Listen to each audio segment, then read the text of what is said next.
Hey guys, good morning. As always, my favorite pre-workout food, no matter if I'm going running or going to the gym for 2 hours, is a banana. So those of you who have been following my fitness vlogs for the past several months, today's the last day of 3.5 months basically of following this explosive training program for basketball called Jump Attack. And I'll just give you some highlights here of the last day, my last phase here. And for all your lifters out there, this is not a weightlifting program. It's not about lifting heavy weights. It's about moving the weights quickly with a lot of explosive powers. So just keep that in mind. I can lift much heavier weights when I just come here and lift without Jump Attack.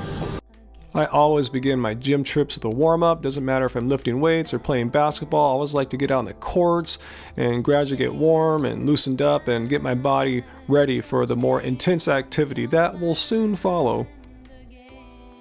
So here I am finally beginning the first of the 5 sequences of Jump Attack's Phase 3, and each of these sequences begins with a pre-exhaustion exercise, fire hydrants here on both sides, and these are designed to pre-exhaust the larger muscles in the legs and the glutes, so those muscles get a good workout just like the smaller muscles do. And the second pre-exhaustion exercise here is a walkout combo, and I'm not going to show this to you every time. Just remember, each sequence begins like this.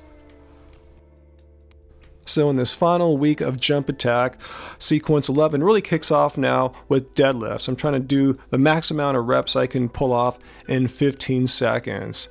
And you'll see why you don't want to do like your PR lift here, because as soon as you're done, you just put the weight down and go straight into these alternating butt kick scissors. And on this last week here, you're doing 6 reps, basically 6 jumps. And as soon as you're done with this, you take maybe a 30 to 45 second breather and you repeat the deadlifts and these butt kick scissors again twice more for a total of 3 sets. And then each sequence, except for the last, ends with this hip flexor stretch, 30 seconds on each side. And this is designed to basically loosen your hips back up so you'll get maximum hip flexibility for the next sequence. And once again, I'm just going to show this to you this one time. Alright, for the second sequence, you stand with your heels on plates and do squats. Once again, max reps for 15 seconds. And once again, you'll see why you don't want to do your PR squats here, because as soon as you're done squatting, you put the bar back on the rack and you go into these back roll tuck jumps. And on this week, you're doing 6 reps. And again, you want to try to do these as quickly as possible, not pause or take a break in between reps here. And yeah, you'll see it's kind of a challenging move to roll on your back, then propel forward, then propel upward. A lot of stuff going on here. And again, once you're done with this, you take maybe a 40-second break and you repeat the squats and these jumps for a total of 3 sets. So for this third sequence here today, remember I just did that pre-exhaustion workout, the fire hydrants and walkout combos. So yeah, the glutes and hamstrings are already pretty fatigued, and now I'm going for these elevated Bulgarian lunges, max reps for 15 seconds with the right foot forward, pumping that right leg, and then immediately switch over to the left leg, and again, go for max reps for 15 seconds. And then when you're done, don't take a breather, go immediately into 6 repetitions of these Bronco kick tuck jumps and try to do them quickly. Don't pause in between reps, as I did there to adjust my glasses. And these work you, they fatigue you. And when you're done with these, take again another 45-second breather and do a total of 3 sets of these lunges and tuck jumps. On those Bronco kick jumps I just did there the first week, I couldn't do them at all. I couldn't kick the back legs out one bit. I thought I'd never be able to do it, but sometime last week I was able to extend a little bit and kind of almost do it right today on my last day. The second to last sequence is highlighted by these attack depth jumps, where you jump from your knees onto a platform into the air as high as possible and back over. And you do this for a total of 3 times in one set. And you do 3 sets of these combined with doing some straight leg deadlifts. See that barbell behind me? I forgot to film it. It's nothing too exciting, but this really, really works you. And you might wonder, is this as high as I can box jump? No, I can jump way higher when I'm not doing all this crazy stuff right before.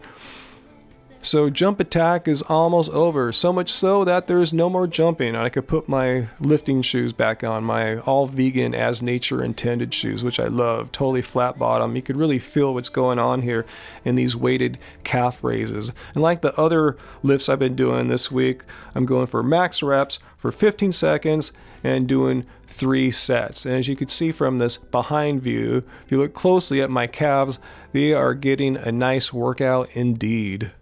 And the sequence ends with these very pleasant calf stretches, 30 seconds on each side, and jump attack is officially done.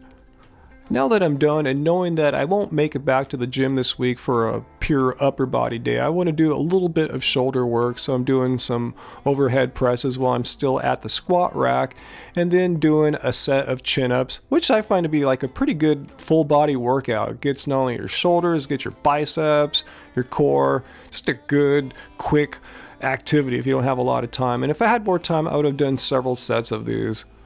And as soon as I got home, I couldn't wait to blend up this big, beautiful banana and blueberry smoothie. Approximately 8 bananas and a big handful of blueberries.